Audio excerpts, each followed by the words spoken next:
the shadows way too long. You always thought that you were weak, but babe, you're wrong. Yeah, you better step into the light, just give it a try. Think that it's time you let that spark out. You've been hiding in the shadows way too long. And who cares if you might mess it up? You're stronger than the others think. And who cares if you might mess it up? Go ahead and shine, darling, go ahead and shine, my dear. 'Cause who cares if you might mess it up? Just shine. You shouldn't doubt yourself, 'cause you're a work of art. You should know that you are perfect with those flaws. Yeah, you better step into the light, just give it a try. Know that it's time you let that spark out. You've been hiding in the shadows way too long. And who cares if you might mess it up? You're stronger than the others think. And who cares if you might mess it up? Go ahead and shine, darling, go ahead and shine, my dear. 'Cause who cares if you might mess it up? Just shine,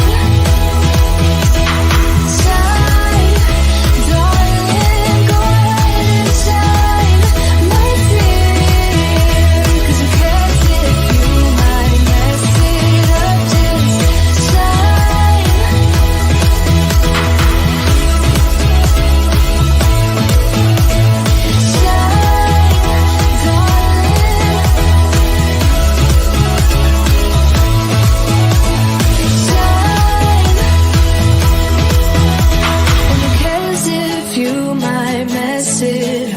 You're stronger than the others think. And who cares if you might mess it up? Shine, go ahead and shine, darling, go ahead and shine, my dear. 'Cause who cares if you might mess it up? Just shine, shine, darling, go ahead and shine, my dear. 'Cause who cares if you might mess it up? Just shine.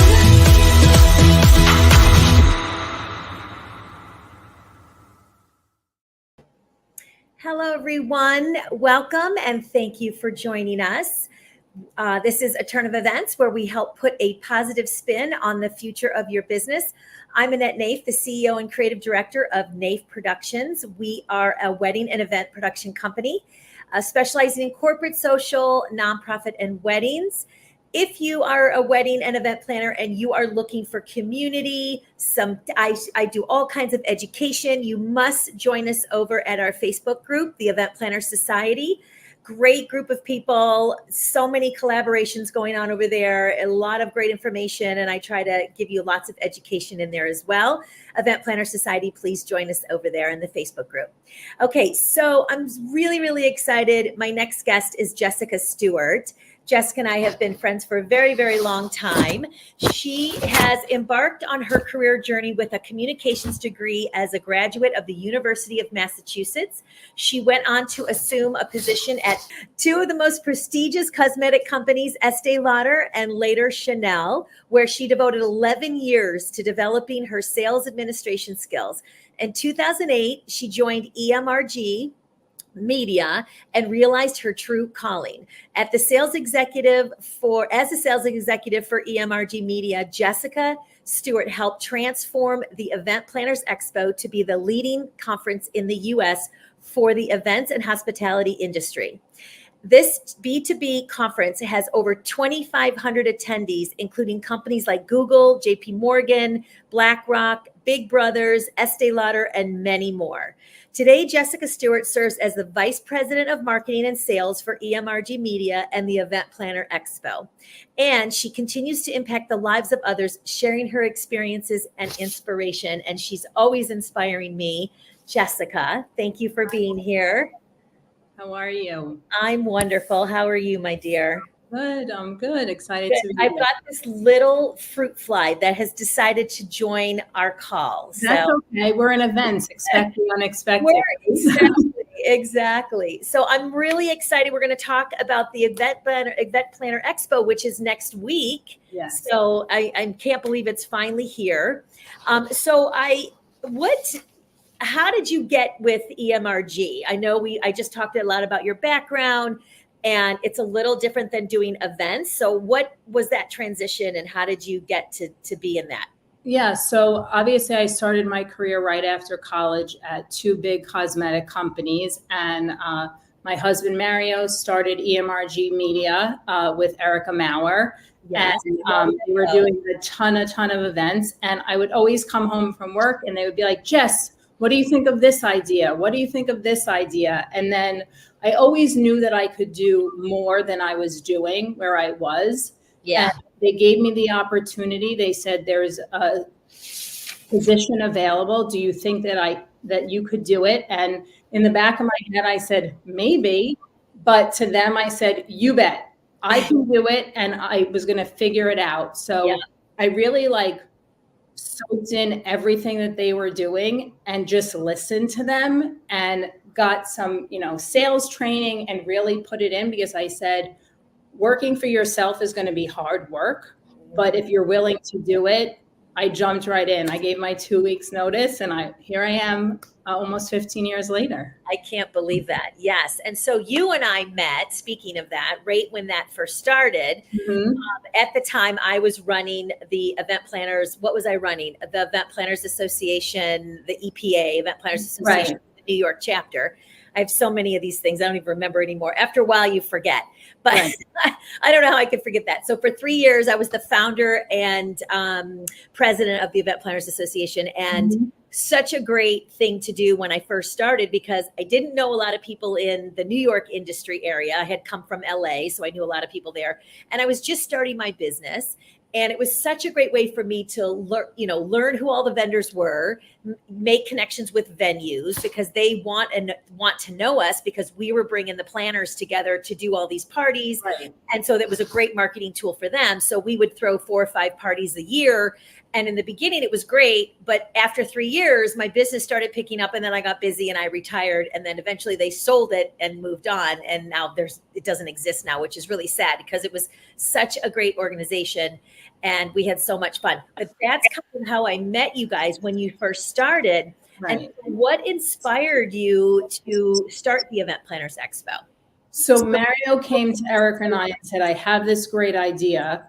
What do you think of taking all of our corporate clients and bringing them together with the venues and the services that we work with? There's something that exists now, but nothing that was actually produced by planners. Right. We understood the other side of how important it was to bring both of these sides together. So we kicked off in 2013. And it was small. It was 50 booths, maybe. I remember. I know. Maybe 750 people. Yeah. I think I spoke on a panel. I mean, I did a marketing piece. I was lucky enough and honored to speak a few times at the expo. Right. And I do help marketing and things like that, but I love being a part of it. So I remember that it feels like yesterday, but it's been such a long time. And we're going on year 12. And now we have 150 booths and over 2,500 people. So hard work, great speakers, lots of relationships, and we're going to keep going. Yeah, it's awesome. And I love being a part of it. So what makes the Event Planners Expo unique compared to other industry events? Because there are obviously other industry associations that throw events. There's, lots of the wedding and all kinds of stuff, the tech side and everything. There's a couple of them going on right now. But yeah, so what makes you guys unique? So I think it's like what I just said, is that we produce events daily. Our team is amazing. And like I said, we understand the venue side of how they want to get in front of corporate planners and corporate decision makers, and the services side. So we honestly felt that bridging that gap and bringing people together, it started out as a 1-day show, and now it's a 3-day show. Mm-hmm. And not only incorporating the booths and bringing down, the corporate planners, the marketers, the CEOs, but also incorporating the education section of that. Like you mentioned, you spoke years back, now you're an influencer for the event, is that even if you're in the industry for 1 year or you're in the industry for 20 or more years, you always have to continue to educate yourself. Always. And a lot of people forget that. And people might say to us like, oh, what's the speaker series? Should I go to that? The answer is a big fat yes. Oh my gosh. Because even the people That's my favorite part, is that, as you know, I'm usually busy and I have events during that time, but I always try to block out and make sure that I go to the education piece. I mean, it's really important to go see the vendors as well, because there's all new technology and things that are out there. It's good to know that, so you can offer those things to your clients, and making connections with those vendors is really important. But the education is so great. It's so key. Even the people that you say, I wonder if they're going to get something out of it, or think that, and then you after, and they're like, I'm so glad that you told me to come to this, because everything that person was saying, I need to do. Yeah. I mean, I don't care. Listen, I've been doing this over 30 years, which is crazy. But, and I teach as well. So, but I'm always wanting to learn. And every time I go, I always pick up a few nuggets. And even if it's just the inspirational part is really inspiring me to keep going. Everyone goes through the same thing, right? We're not alone in this industry, right? We're all going through the same things, although we feel like we're alone sometimes because we're running our own businesses, and, you can feel isolated. But it's just being around our community, which is really great. And you and I were talking about this earlier. But prior to the pandemic, there really wasn't like a lot of us collaborating together, right? You want to talk about that more? Because I think that's a really big piece now that's changing, right? Yeah, I think before the pandemic, it was like, I'm a planner, you're a planner, or I'm a florist and you're a florist, and there's no way that we could collab. But now I feel like if I have, just say, like 4 events in a day, and there's a 5th one, and I know that I cannot do it, I would be more than happy to pass it to you. Right. If you didn't have anything that day, or you had something, but you had a teammate that could do it. Right. I think all that competition flew out the window. What was it, 4 years ago already? Yeah. And everybody is looking to collaborate. Right. Like even at the expo, the booths are calling other booths saying, oh, can you give me this? And I can give you this. And I feel like, I don't want to say everybody, but most people want you to win. Yes. And that's what this is all about. Like, event planning is not easy. I don't care what anybody says. The stress of an event planner is probably higher than a lot of other careers. It is. We all have to do this together. Right, right. So why don't you talk a little bit about just kind of, we'll get more into this, but talk a little bit about the event. Like what happens? I know there's like an event on Tuesday night. Let's talk about the whole event itself and what's happening. Sure. So this is a 3-day event, October 15th through the 17th. And based on the level of tickets that you get access to different parts of the event. So we kick off on Tuesday at Levon Midtown, which is an unbelievable space. Great sponsor for many years. Laurent, we've worked with, he has an incredible business, and they host our opening party, which is for our exhibitors and our highest level ticket holders. It's just a way for people to network, kick off the event. The exhibitors can tell the attendees, hey, come and see me on Thursday. This is what I'm going to show. So we kick off there. Then we are at the iconic 92nd Street Y on day 2, which is October 16th. And we have unbelievable panelists talking about sales and marketing and strategic partnerships. And then we have 3 keynote speakers this year. One is an AI specialist, Sharon Gao. That's a good one. Unbelievable. And so many people are afraid of AI, but if you use it in the right way, it can really benefit you and your business. Yeah, we use it a lot. Yeah. And then we have David Stark, who I know you know. Yes, very well. Who's unbelievable event producer. And then we have Tim Grover, who is a performance coach. And he's coached Michael Jordan, Kobe Bryant, Dwayne Wade. And we spoke to him the other day, and he was like, do you think I could have 10 extra minutes with the audience? Because he was like, I really want to teach them how to win. So that's like the theme of the event this year is winning in your business and in your life, because they really go hand in hand. What I love about is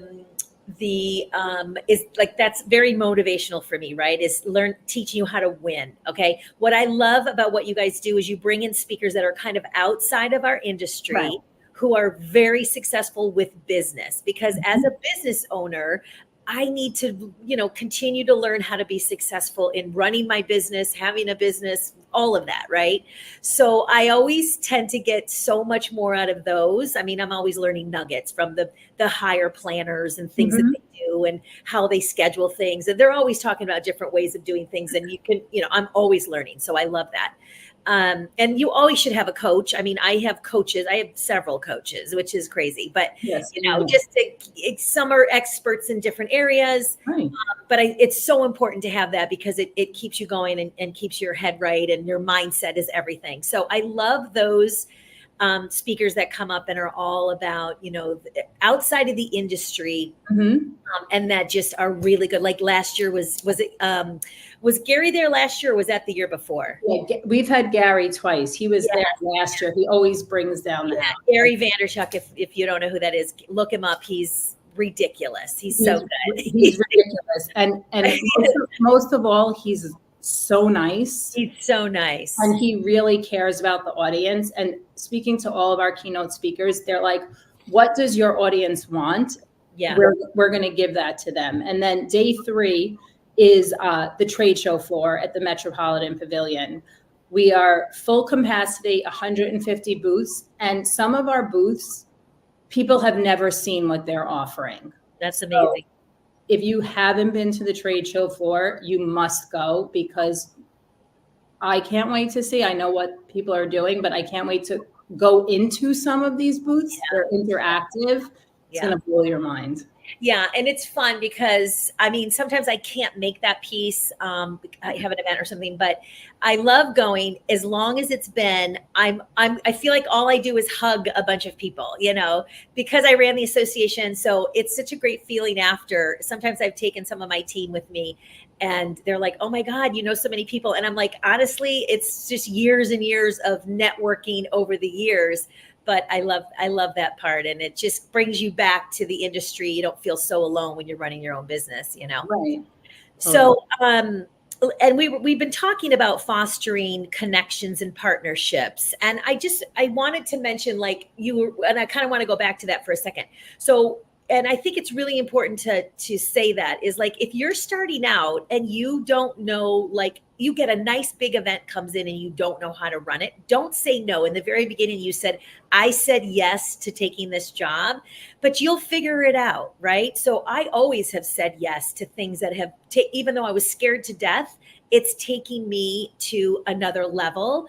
And I always figured it out. And if I didn't, the most important thing is call somebody who knows, who's done it, and get them to partner with you on it, right? So I've had people who have, planners that I've coached, and they got something big in, a big wedding or something, and they weren't sure. So I sort of came in as a lead, and then they followed, they learned a lot from me on that. So they didn't lose it. They made money, but we also made money, and then they got to learn along the way. So those collaborations are great. And I've had other planners, like you said, call me and say, I'm having a baby, or I'm not going to be available.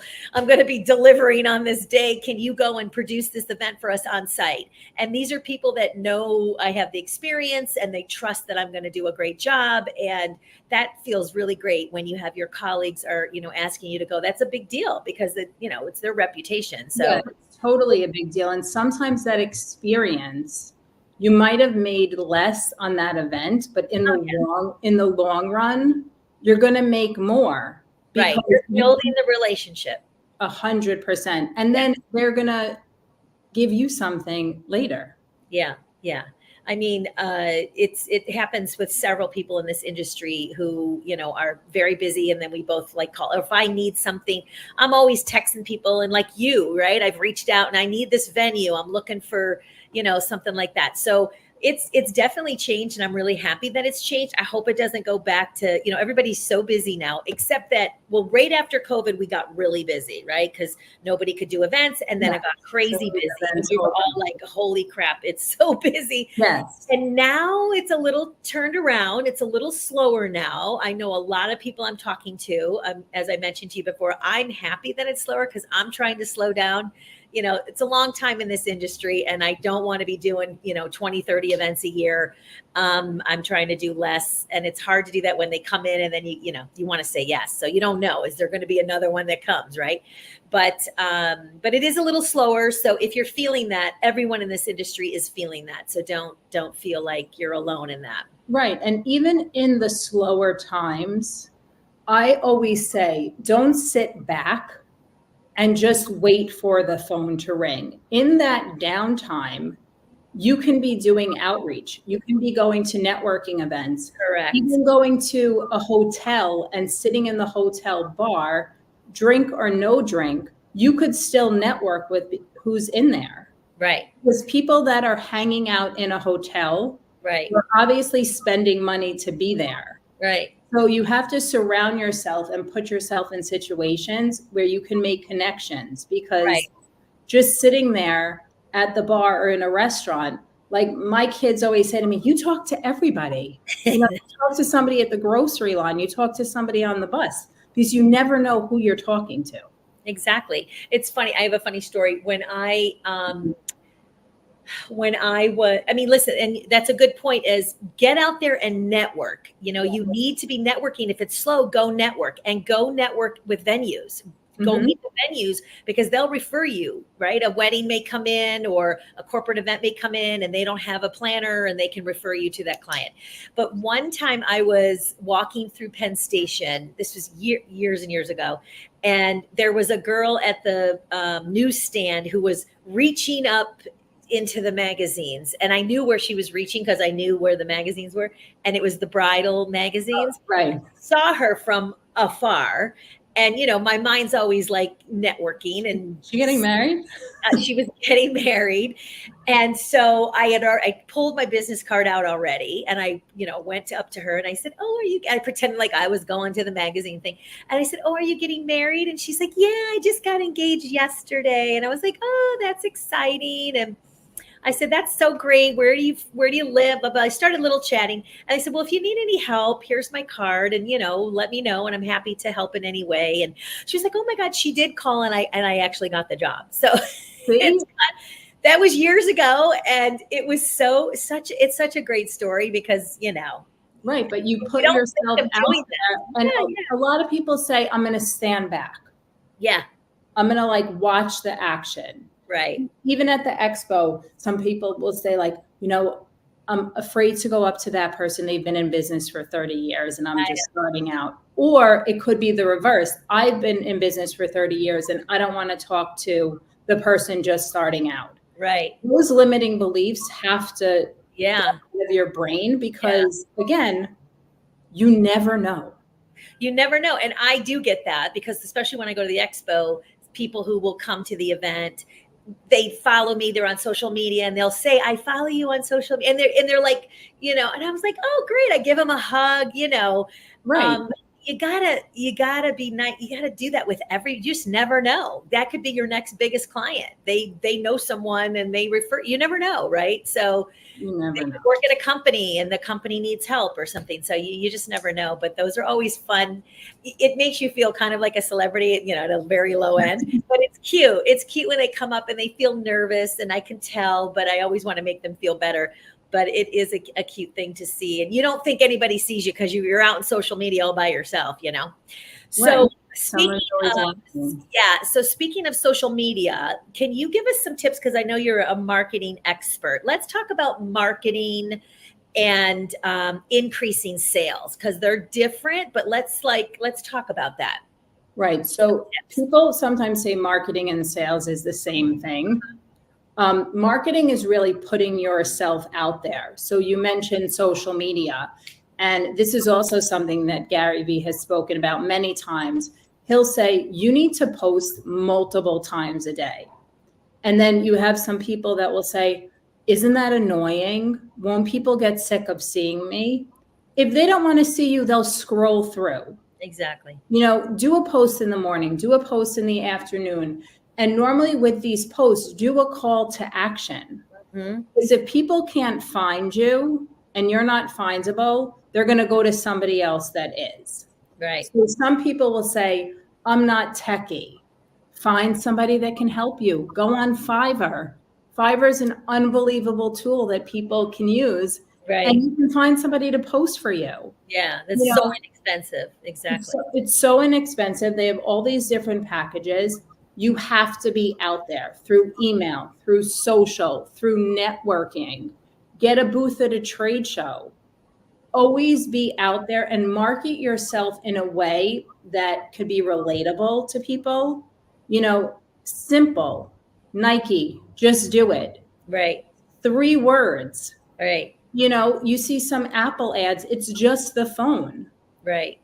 So just putting yourself out there and getting people to reach out to you via phone, via email, set up a Zoom. Now this is second nature to us. Years ago, we never went on Zoom. Be like, want to grab a coffee on Zoom? Yeah. And just sit and chat. Right. And then that will lead to sales. Right. Right. You must be, the key is you need to be consistent. Yes. And you need to be visible. So, that's so key. And I know it feels like nobody sees you, but they do. And because you need to do it frequently, because the algorithms, right, they're crazy. Right. You might not show up at all. And then all of a sudden you do. So I feel like I do a lot of marketing, as you know, and I have a team, but when I started, I was just me, right? And we didn't have as many marketing tools as we do now. And we didn't have AI, which is so great right now. It's so easy to there shouldn't be a reason why you can't do blogs or write your copy. AI can do it, right? You just have to kind of look at it and review it and make sure it's in your words and in the way you speak and stuff.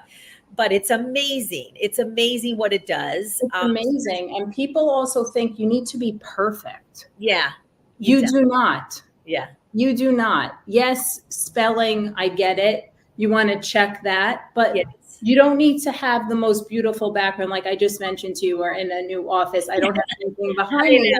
But did that stop us? No, because we're providing value to this audience. And that's what people care about. They don't care that there's just a white wall behind me. Yeah, it's less distracting anyway. So we want them to pay attention to us. So marketing, that's great. And one of the things that I find, I teach a lot about marketing with my students and stuff, because they're like, how do I get clients? Right. So we have a whole thing on that. And one of the things that how I grow my list, because you want to grow a list, right? You want to have a list of people. Because if something happens with social media, you have no way to get to your people. So you must get a list, an email list going separate from social media. You just never know what's going to happen with it. So what I do is I have several ebooks, right? I have several things, free giveaways that I give people, and they're tips on things. And one of them is the 7 biggest mistakes wedding and event planners make when planning an event and tips to avoid it. I wrote that 15 years ago, and it's still my number one. And everyone, and that's how I built a $10,000 or 10,000 people list, right? So I my list is built through getting, and now I do some ads. I do run it and I spend a couple $100 a month on ads, and I get quite a few people that sign up for it regularly. And so you don't have to spend a lot of money on that, but I keep it consistent out there. And I have now 3 or 4 others that I created, and, and it takes time to do those, but Canva is a great tool to make them look pretty and cool things. Yeah. It's so easy and it's free. You don't have to have the upgraded is only, I think, $10 a month. So even that's cheap, right? Inexpensive. So just offering something to get people to get on your list. People love free things and they love to learn, especially, when they're trying to get into the industry, is a really good way to collect emails. Right. And you did make a good point. If social media goes down and you don't have your list, you will be in a whole lot of trouble. So Yeah. I totally agree with you.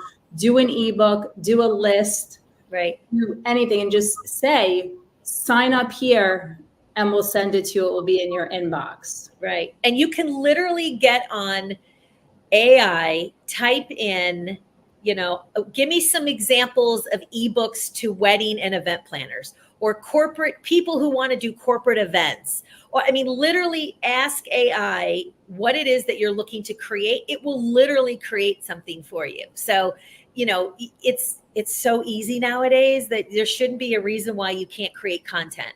Right. And but that's, I think, with everything, for people that say, I have no business, I'm slow, I don't know anybody. It's up to you. Yeah. You shouldn't be a business owner if that's how you feel, right? Right. And if you have no business, I hate to say it, it's your fault. Yeah. Because you're not putting yourself out there, Yeah. or collaborating or forming strategic partnerships like we were just talking about to Right. get new business. And you can't post one time. Like we just said, you cannot post one time and expect. I've been posting for 15 years, I get a lot of people from my website, because my website has SEO on it. I spend money on the SEO. It is where I get a lot of events from. So that's a tip for all of you thinking, where can I get a good bang for my buck? I have to say, I've got someone who's done some amazing SEO work on my website, and I get a lot of nonprofits through my website. I don't get a lot of weddings through that. My weddings come through referrals, people I've met when I'm networking, that sort of thing. So I'm trying to fix that. We're trying to ramp up our SEO, but that's been such a good thing for me. I can't even believe how much money I've made from that, just with the SEO. And I didn't spend a lot of money. I'm very picky. I don't care how much money I've made over the years. I'm still pretend like I don't have money. So, but that's the great thing about marketing. You could determine how much you want to spend and then how much you want to pull back. Exactly. And when things are slower, we slow things down. I'm not spending thousands of dollars on ads and things like that. My team, I'm not, I've definitely, brought the team down a little bit. But, you just have to be consistent. That's the key to it. Right. But you have to spend something. Like some people are like, I'm a startup. I can't spend anything. Yes, you do. You have to. I can't even imagine how much I've spent. It's crazy. And, Right. You make more, you spend more. But that's the key. That's why I'm making more, is I'm spending more, and I'm, but you have to be smart about your numbers. That's a whole nother call. 100%. You definitely have to be. So increasing sales, what's like the tip? We're talking a lot about marketing, but let's talk about sales. So in regard to sales, like I said, when I first started, I was in sales administration, but it wasn't sales. In cosmetics, that's something totally different. I also come from a family of entrepreneurs that would be like, hey, Jess, come and do sales with me. I was petrified of selling, because I was like, I don't want to sound like a used car salesman. Right. I don't want to push anybody into buying something that they didn't need. So once I got that out of my head, I said, how do you want to be sold?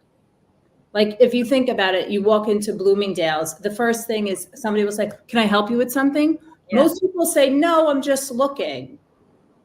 I changed that and I say, actually, I'm looking for a black dress. I have an event to go to. And I formed that conversation, and then they helped me and they got the sale. Yeah. So I think talking about what that person needs. Oh, you need a black dress. What is that for?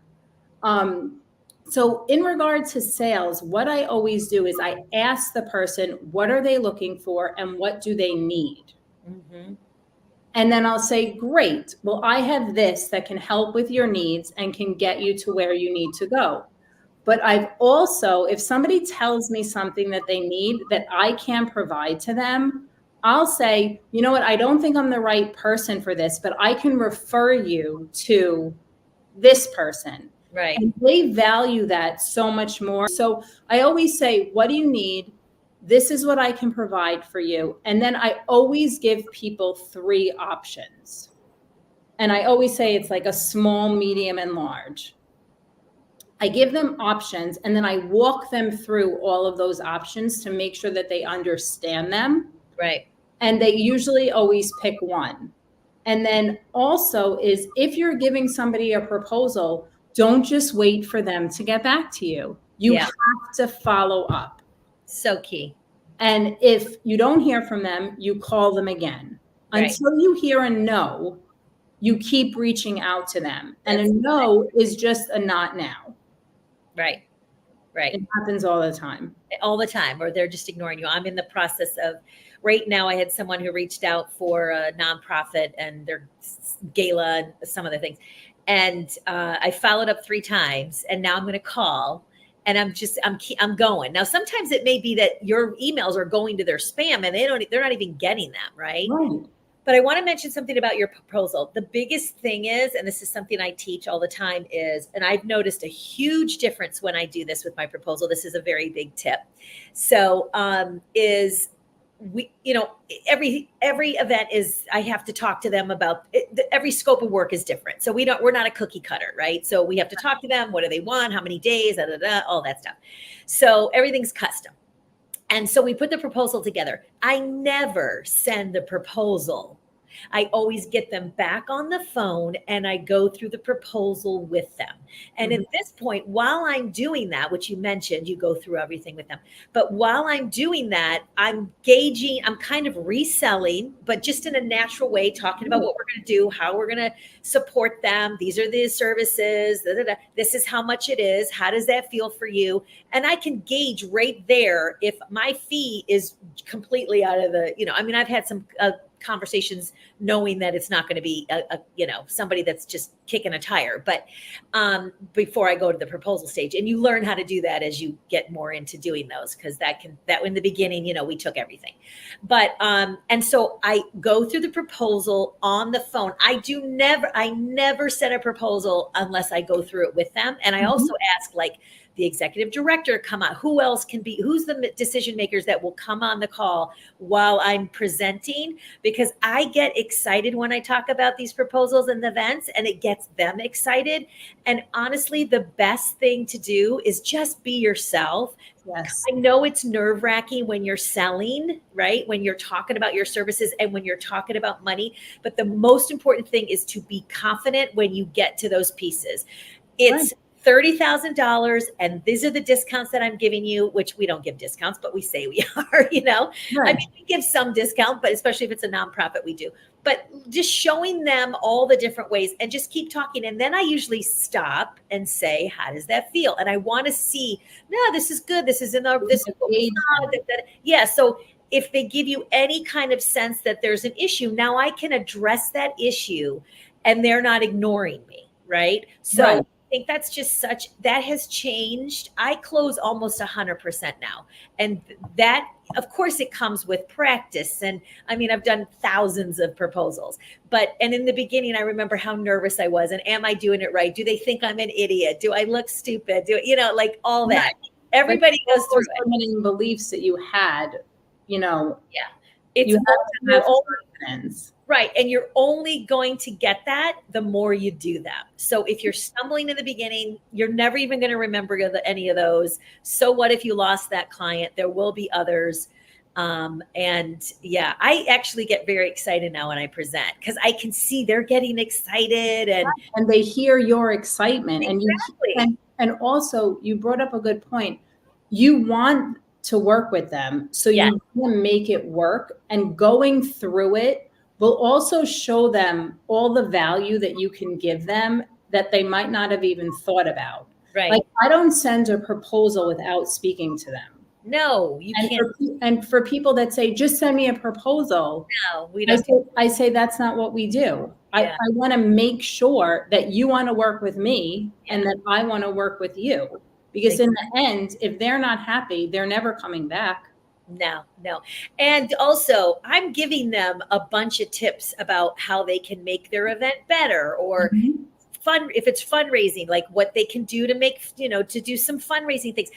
You have to show them that you're going to help them. So you find out what their pain points are and what are they struggling with and what didn't work before, and all those type of things, and then give them advice on how to make it better. Now, I don't give away all my intellectual property. Like if they call and say, okay, can you send me your sampled sponsorship deck, and can you I'm like, I can't do that, but I'm happy to answer any questions that you have. And this is the process of what we're going to do. We're going to advise you and stuff like that. But, and don't be afraid to say no to something. It's like, for example, if you don't do sponsorships, if your piece of, now we have people that can do that, but if you don't, and we say that, but if it's something like, no, we don't do the graphic design, but we're happy to recommend somebody who can help you with that piece.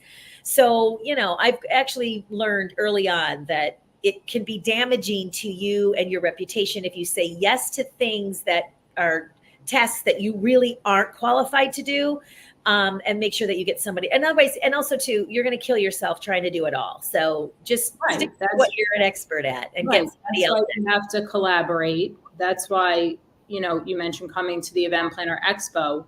You're going to meet all different people that can help you build your business or get your business to another level.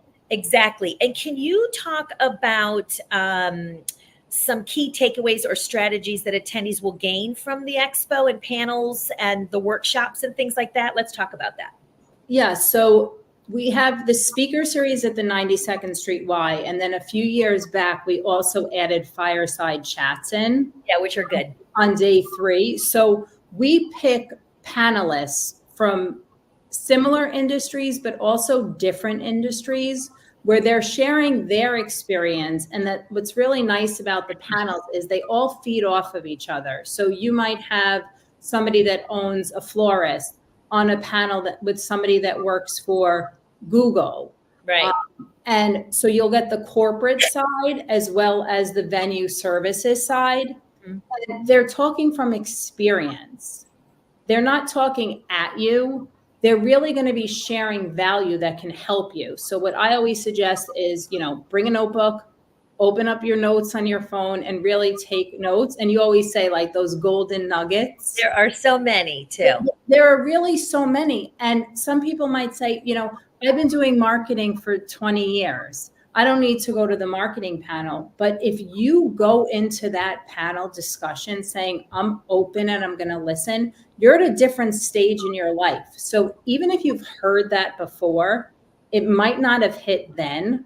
Yeah. Now you're at a different level. So you're like, I totally heard that before and I never implemented it. But that makes total sense. I mean, sometimes you have to hear things 10 times before it clicks and says, okay, now I'm going to do that. Now I'm going to implement that. But, AI, we're all learning that right now. So anything that comes up with AI, I love to learn about, because I feel like it's such a, I am kind of a marketing geek. So I do love to learn about, how that it's definitely going to be the way. It's a game changer. And that's why we wanted Sharon to be a part of it this year. Good that you have that. It's a great piece. Yeah, exactly. I'm excited to see her. Of it, but you don't need to be, because it could really help you in your business. Yeah.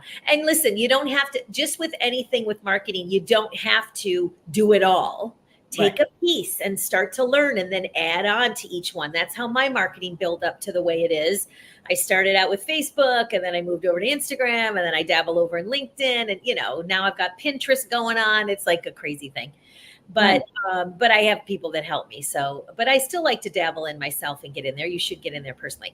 Okay. So, but like takeaways, so the panels and the workshops. So go ahead. I didn't want to interrupt there, but I think those are really important. Yeah, so at the 92nd Street Y on Wednesday, the 16th, we go from 9 to 5 p.m. And there's panel discussions and then the keynote speakers. And then there's a networking lounge as well. Mhm. So my biggest piece of advice is set yourself up. I always say to yourself, I'm going to make 3 to 5 great connections today. You know, there are thousands of people at the expo. You're not going to talk to every single person. If you walk away with 3 to 5 big connections, that can change your business. And I always say, don't talk to the people that you know for too long. I know. You can't help that, though. You haven't seen them in a long time. You can't help it. Yeah. But really look at the room and look at people's name badges and say, that person's from this company. I want to start working with them. Say, it was so nice seeing you, and then walk over.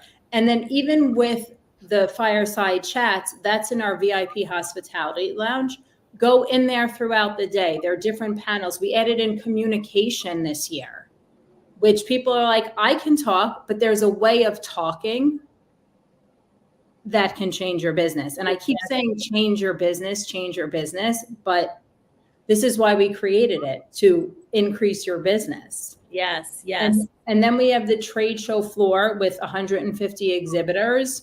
And even though you might say, oh, I work with a photo booth, we have multiple photo booths that do different things. Yeah, there's all kinds of different All of ones them. out there. Yeah. There's so many different things out there. Technology changes so fast now. It's crazy. Mhm. All right. So how do they find you to get a ticket? And I also want to say that I have a promo code, which is Annette N, first letter of my last name, 20. So Annette N, ANNETTE, N is in Nancy, 20. If you use that promo code, I think you get like You get 20% off. 20% off. of Okay. Any ticket. For So- any ticket. Yeah. So if you just want a general admission or a VIP for the trade show floor, that will save you 20%. Or if you want to attend all 3 days of the conference, which gets you opening party, speaker series, trade show floor, and after party, get a 3-day and you get 20% off of that with Annette's code. Yeah. So Totally great. worth it. So how do they get tickets? Where do they go? So they go to the eventplannerexpo.com and you hit that register button. You add in Annette's promo code, the Annette N20, and you get 20% off. Grab your team, come with everybody. It's really an event that you don't want to miss. Yeah, it's so much fun. You meet people. If you see Jess, go up, give her a hug. She totally loves that. If you see me, obviously, Give her a hug. hug us all. We'll all be hugging. I'm so excited to be there. I can't wait for it. I know. I can't wait to see you live and in person. I know. We usually, We usually see each other at the registration desk, and I go, "Give me a minute." I know. You always run up to me when I first get there, which I love. That's so awesome. All right. So real quick, I have like a speed round here that I always do at the end. So who is someone who is inspiring you at the moment and why? So I'll give you 2. So I have in business, I love Sarah Blakely. Uh-huh. She is the founder of Spanx. Thanks. And I enjoy watching her on Instagram. Number one, she's totally relatable, even though she has a hugely successful business with Spanx. And then she also just started another company. And the reason why I really admire her and I enjoy, listening to her business advice, her parenting advice, her friend advice is because she started Spanx like out of her garage, Right. sold fax machines. She had no experience in doing that. And she sold Spanx, but then she just didn't stop there. She knew that there was a need for something else. Yeah. So she started this new like high heel sneaker company. Yeah. And she really wants women to succeed. So And what's your personal? I love that about her. And then another person is, I always say my mom, just because, she's a great person. She taught me to be fearless. I speak to her every day and she's still like super excited to hear what I'm doing, and she's my greatest cheerleader. So Sarah and my mom. Oh, that's pretty. Okay. What's the best advice you've ever received? Never give up. Love it. I love it. What's one piece of advice you'd give a wedding or event planner just starting out? Stay calm, stay cool, and stay focused. And I always say, realize that things that you see, other people don't see. So just take a deep breath and do the best that you can. I love it. I love it. Thank you so much. I love you to pieces. Thank you so much for being here. And we hope to see you guys there. Please, if you see us at the Event Planners Expo next week, can't wait to see you. Please come up to see you. Yeah, and use Annette's code. We can't wait to see you there. Annette N20, and that gives you 20% off of everything. Okay? Amazing. Right. See you at the Event Planner Expo. All right. I'll see you there. Bye. Bye.